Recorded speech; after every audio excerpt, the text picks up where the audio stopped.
नमस्कार। प्रस्तुत है आज का चिंतन। प्रतिभाएं ईश्वरीय अनुदान है। वे किन्हीं विशेष मनुष्यों को इसलिए मिलती है कि उन्हें लोक मंगल के लिए दी हुई ईश्वरीय अमानत माना जाए और उस विशेष उपहार को वासना, तृष्णा एवं अहंकार की पूर्ति के लिए नहीं, लोक मंगल की दिशा में लगाया जाए। यह तथ्य यदि प्रभावशाली व्यक्तियों ने समझ लिया होता और अपने उस विशेष अनुदान के साथ मिले विशेष कर्तव्य को भी ध्यान में रखा होता तो संसार की परिस्थितियां आज दूसरी ही हुई होती। फासिस्ट जर्मनी के अधिनायक हिटलर ने सिनेमा का पूरा उपयोग जर्मन जनता को युद्ध लिप्सु बनाने के लिए किया था। इतने बड़े प्रचार तंत्र का उपयोग उसने अपनी रुचि और आवश्यकता के लिए ही किया। फल आशातीत हुआ। उन दिनों जर्मनी का हर नागरिक विश्व विजय के सपने देखने अथवा अपने देश को विश्व का मुकुटमणि बनाने के लिए बड़े से बड़ा त्याग करने को आतुर हो रहा था। जनता की मनोवृत्ति को सिनेमा जैसे प्रचार तंत्र से दिशा देकर किसी भी दिशा में बदला जा सकता है। आज के अधिकांश फिल्म निर्माता, गायक, वादक, अभिनेता जबकि जनमानस में कामुकता, उच्छृंखलता जैसी उथली मनोवृत्तियां उभारने में अपने को जुटाए हुए हैं, तो वैसा प्रतिफल भी सामने प्रस्तुत है। अब नेता की अपेक्षा अभिनेता बनने का आकर्षण अपनी नई पीढ़ी को बुरी तरह आकर्षित कर रहा है। नई पीढ़ी की कोमल कलियों की मक्खन जैसी मनोभूमि उधर ही ढलती जा रही है जिधर हमारा सिनेमा ढलना चाहता है। यदि फिल्म तारिकाएं अपनी कला को मीरा की परंपरा से जोड़कर हाट बाट में भगवान की भक्ति का संचार करने निकल पड़ी होती तो वे जनता को भक्ति के रस में डुबो देती। मिस वर्ल्ड, मिस यूनिवर्स और मिस इंडिया यदि अपने रूप का आकर्षक फ्रांस की देवी जोन और भारत की अम्बपाली की तरह लोक नेतृत्व में जुटा सकी होती तो अपने रूप और कंठ से प्रभावित जनता को निर्माण के लक्ष्य की ओर बहुत आगे तक बढ़ा दिया होता। अभिनेताओं के कला मंच यदि आदर्श और उद्देश्य को साथ मिला देते तो राष्ट्र की बौद्धिक गुलामी, अंध मान्यताओं एवं कायरता को पानी की तरह बहा कर रख देते। कुरीतियों के प्रति जन विद्रोह खड़ा हो गया होता और भारतीय कला का रचनात्मक इतिहास संसार के सामने एक नया आदर्श रख सका होता। ऋग्वेद के अनुसार मानव की समिष्टि आत्मा अभी भी एक ही स्वर से पुकारती है, हमें देवों के पाप से बचाया जाए। कुमार्गामी प्रतिभाएं जितना अहित कर सकती हैं उतना कोई नहीं कर सकता है। आप अपने पापों से भी अधिक देवों के प्रतिभाओं के पापों का दंड भोग रहे हैं और दुर्गति के गहन गर्त में पड़े करा रहे हैं। इस स्थिति तक पहुंचने में हमारे प्रमाद ही नहीं, इन देवों का पाप भी बहुत हद तक जिम्मेदार है। छोटे अबोध बालक भी अब फिल्मी अश्लील गानों को बड़ी रुचिपूर्वक गाते हैं। जब भी गाने को जी करता है, नट नटनियों के कुत्सित स्वर ही हमारे मस्तिष्क में गूंजते और जीवन में फलित होते हैं। कला हमें जब कुत्सा की ओर घसीट ले जाने के लिए कटिबद्ध है तो साधारण मनोबल की जनता उसके पीछे घिसटते चलने के अतिरिक्त और क्या करे। 1000 वर्ष की गुलामी से उठा अपना दुर्बल देश इन दिनों अनेक मानसिक, चारित्रिक एवं सामाजिक उत्कर्षों के लिए मार्गदर्शन का भूखा बैठा है।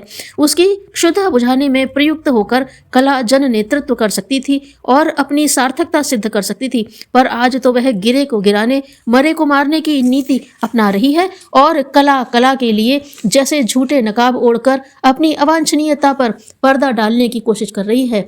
घरों में टंगी रहने वाली तस्वीरें कैलेंडर विज्ञापन के कारण अति सस्ती, लगभग मुफ्त मिलने लगी है। हर दुकान पर टंगे हुए कैलेंडरों में अब हमें अपनी वयस्क बेटियों और बहनों को निर्व्यसन और कुत्सा भड़काने वाले निर्लज्ज भाव प्रदर्शित करते हुए सर्वत्र देखा जा सकता है।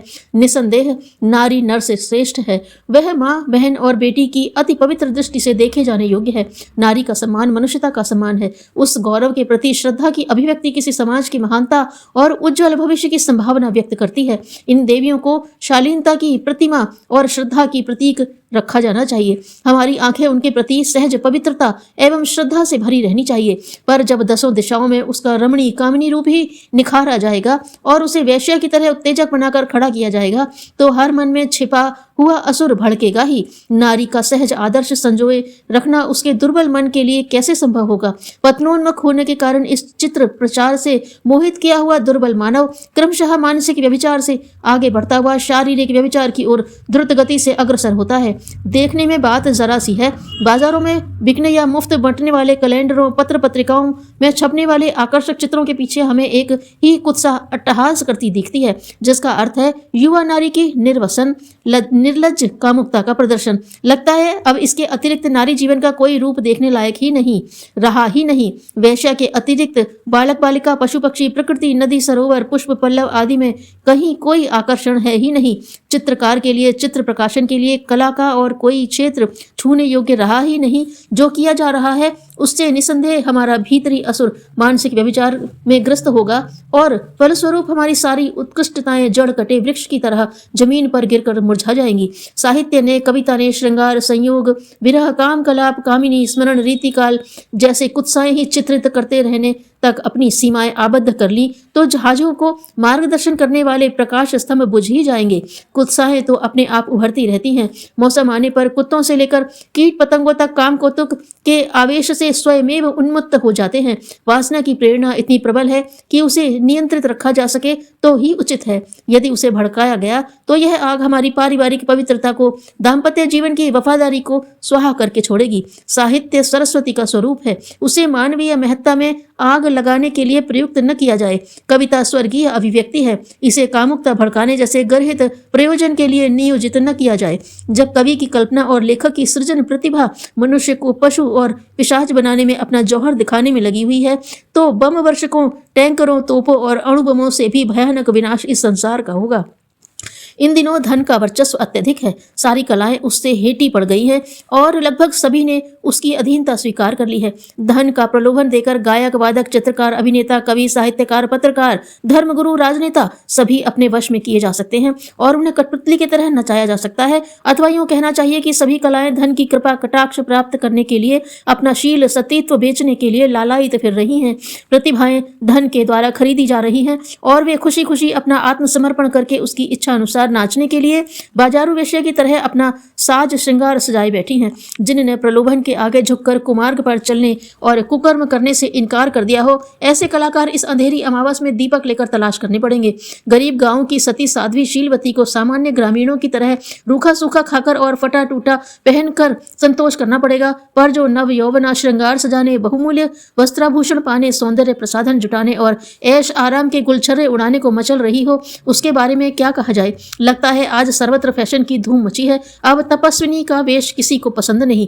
कला साक्षात सरस्वती है। वह मानवता की आदि जननी है। माता को कोई पुत्र वैश्यालय में भर्ती करा दे और उसकी प्राप्त जीविका से मूछों पर ताव देते हुए गुलछर्रे उड़ाए तो यह उसके लिए निर्लज्जता नीचता ही कही जाएगी। कलाकार ने आज अपने को इसी ओछे स्तर पर ला खड़ा किया है। वह पूंजी बटोरने वालों का जर खरीद गुलाम बना हुआ है अथवा स्वयं अमीर बन जाने के फेर में है। हमारा आज का सिनेमा गायक वादक अभिनेता चित्रकार साहित्यकार कवि महंत शासक बाहर से कुछ भी कलेवर ओढ़े बैठे हो भीतर से इसी दुर्गति के प्रमाण हैं। यदि ऐसा न होता तो कला ने अपने बलबूते पर विगत 50 वर्षों में भारतीय जनता का स्तर आकाश छूने जैसा ऊंचा उठा दिया होता। बौद्धिक सामाजिक नैतिक और सांस्कृतिक क्रांति जिनके बिना राजनीतिक क्रांति सर्वथा अधूरी बनी पड़ी है कब की सफल हो गई होती। कलाकारों में साहित्यकारों की कवियों की चित्रकारों की मूर्तिकारों की गायकों की वादकों की अभिनेताओं की गणना होती है। ये विभूतियां जनमानस को भाव विभोर करने की भावना स्तर का स्पर्श करने की क्षमताओं से परिपूर्ण हैं। कला माता सरस्वती की प्रतिमूर्ति है। उसका उपयोग केवल लोकमानस को उत्कृष्टता की दिशा में अग्रसर करने के लिए ही किया जाना चाहिए। साहित्य में भ्रष्टाचार चोरी डकैती अपहरण जासूसी बलात्कार प्रेम विवाह एवं कामोत्तेजना भड़काने वाले विषयों पर ही लेखक की लेखनी एक से एक बढ़कर प्रतिभा दिखाने में आज लगी हुई है।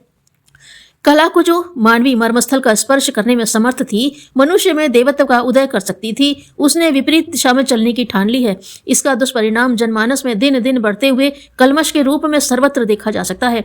आवश्यकता इस बात की है कि सरस्वती माता को व्यभिचारिणी वेश्या के स्तर पर बैठाने वाले तथाकथित कलाकारों को प्रस्तुत गतिविधियों से विरत करने का प्रचंड प्रयास किया जाए। समझाने से वे न माने तो वातावरण ऐसा उत्पन्न किया जाए जिसमें अपनी भ्रष्टता के फलस्वरूप सर्वत्र उन्हें भर्त्सना के अतिरिक्त और कुछ न मिल सके।